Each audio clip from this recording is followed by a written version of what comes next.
guys, sorry about that. My iPad is not fully charged, so we may have some more problems, hopefully not. So talking about semiconductors. So when we're thinking about like where silicon lies and germanium, we kind of get into like that metalloid land, and a lot of the metalloids act like semiconductors. So typically what will happen in closely packed molecular orbitals, so when we have compounds that have these closely packed molecular orbitals, we call something a band gap. And a band gap occurs when we have a gap between occupied bonding molecular orbitals and then unoccupied anti-bonding molecular orbitals. So let's go back to our molecular orbital diagram here. So we know that down below would be our bonding molecular orbitals, and then up here would be our unoccupied, this would just be our anti-bonding molecular orbitals. If these are occupied and these are unoccupied, the difference that's separating them, this energy that's separating them, is just something that we call a band gap. Now we have given a name to the bonding occupied molecular orbitals, and we just called it the valence band. So if our bonding molecular orbitals are full, we just call that the valence band. If our anti-bonding molecular orbitals are unoccupied, we call that the conduction band. So this is what's giving rise to being a conductor, if we're looking at it in terms of molecular orbital theory. So this band gap between occupied bonding molecular orbital and unoccupied anti-bonding MOS is just band gap.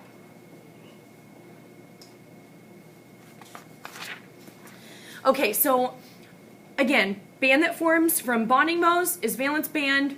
Band that forms from anti-bonding molecular orbitals is the conduction band. So in a semiconductor, the valence band is filled with electrons and the conduction band is empty. So if we have a semiconductor, this valence band down here is all occupied. But this conduction band where the anti-bonding occurs, it's open. So it's unoccupied. So these two bands, like we said, are separated simply by an energy band gap, and we're going to symbolize that with Eg. We will classify semiconductors in two different classes. So there's elemental semiconductors, and then there's compound semiconductors. An elemental semiconductor contains only one type of atom, versus a compound semiconductor will contain two or more atoms or elements. The elemental semiconductors all come from group 4A. So all of my elemental semiconductors are coming from group 4A. As you move down the group, then we get bind distances between our atoms increasing. So then that means that our molecular orbitals are going to decrease in their overlap. As a result of this energy gap becomes smaller. So let's go back. So elemental semiconductors all come from group 4A. And as we move down that group, as we're moving down group 4A, the bond distances between those elements, between those atoms, is increasing, and because of that, that's decreasing that molecular orbital overlap. So as I'm increasing distance, the overlap is becoming smaller and smaller. That overlap is decreasing. Because of that, my band gap here, my energy gap, is also decreasing. Now, because of this band gap decreasing, then we can see that we have more separation, and that just means that we're getting into some heavier semiconductors. So all I want us to understand for now is that molecular orbital theory can talk about semiconductors in the fact that we know that we have our bonding orbitals down here, we have our anti-bonding orbitals up here, and we call the bonding MOS the valence band. We call the anti-bonding MOS the conduction band. And when we have a semiconductor then the valence band is occupied and the conduction band is unoccupied. So I have no anti-bonding molecular orbitals whenever I'm thinking about semiconductors. And I want you to know that there are two types of semiconductors. We have elemental and we have compound semiconductors, okay? And finally, if we're moving down like the elemental, if we're moving down group 4A, then we can see that our band gap will become smaller and smaller and smaller. Okay, so among elements, only group 4A, all of which have 4 valence electrons, are semiconductors. We know that these have an average of 4 valence electrons, so a lot of times these make really good semiconductors because they're able to bond singly 4 different times. So this is a really big key to why they're very stable in terms of being a semiconductor. Okay, we're going to keep moving. Guys, there's also called something that's called doping. So the electrical conductivity of a semiconductor is going to be influenced when we have the presence of small numbers of impurities. So if I have a semiconductor and I introduce some type of impurity atom, so something that's not, like if I have silicon and I'm introducing some other element that's not silicon or something else that's an impurity, then that conductivity is going to be somehow influenced. The process of adding controlled amounts of impurity atoms to a material is known as doping. So let's actually write that down. So process of adding impurity atoms to a material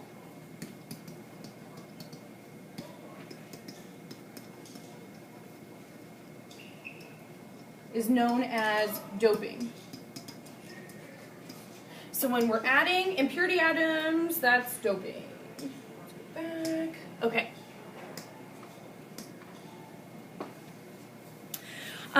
So what ends up happening when we add what we would call dopants, so impurity atoms we can also just call dopants.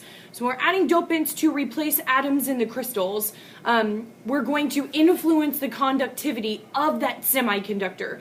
So, and of course, if you're thinking about, just makes sense logically, if we add something or take something away from anything, it's going to change the influence of that composition, or it's going to change the way that those properties act. So adding or taking something away should logically make sense that we're going to influence maybe then, in this case, like conductivity, if we're taking or adding something from a semiconductor. So there are two different types of semiconductors, and in terms of doping. There's an N-type and there's a P-type. In an N-type of semiconductor, we're adding extra electrons and we're forcing them to occupy the conduction band. So in an N-type, we are forcing extra electrons in those anti-bonding molecular orbitals. So this is just telling me that in my N-type, I'm fitting in extra electrons up in the anti-bonding. So I'm adding extra electrons here. In the P-type of semiconductor, that's where we have holes, or what we would call holes. That's where we don't have as many electrons. We have fewer valence electrons, and that's because the atom replacing the original atoms may have just less valence electrons. So in that case, we're going to see holes. So now my valence band is starting to become unoccupied versus my N-type, which is completely full. So there are just different ways that we can mess with the conductivity of a semiconductor, and that's just by filling in the anti-bonding orbital or replacing an atom with fewer electrons, fewer valence electrons, so then that way that valence band isn't as full. And when we do this, when we do the process called doping, all that does is somehow influences the electrical conductivity of that semiconductor. So if we have let's think about, actually, we'll talk some more about that one, I think, on one of your practice questions. Let's look at polymers, because I want to try to get you guys through this. So polymers. Polymers are molecules of high molecular mass made by sequentially bonding repeating units, and we call these monomers. Okay, so for example, we're going to take ethylene. So this is just my compound of ethylene. I have a carbon double bonded to another carbon, and then I have two hydrogens coming off of the one carbon. So C2H4 would be my chemical formula for ethylene. Well, I have another ethylene here and another ethylene here. Well, in a polymer, we can connect all of these together and make polyethylene. So instead of having these three separate ethylenes, what we can do is take one of these bonds and shift it to where instead of being double bonded to this carbon, now this carbon can bond here to this one. This one double bond here can now share with this carbon. This double bond here could now share with another carbon of ethylene. So I can start making a really long chain. So a lot of times if we have polymers, we just add the word poly in front of it, so we have polyethylene. So I really like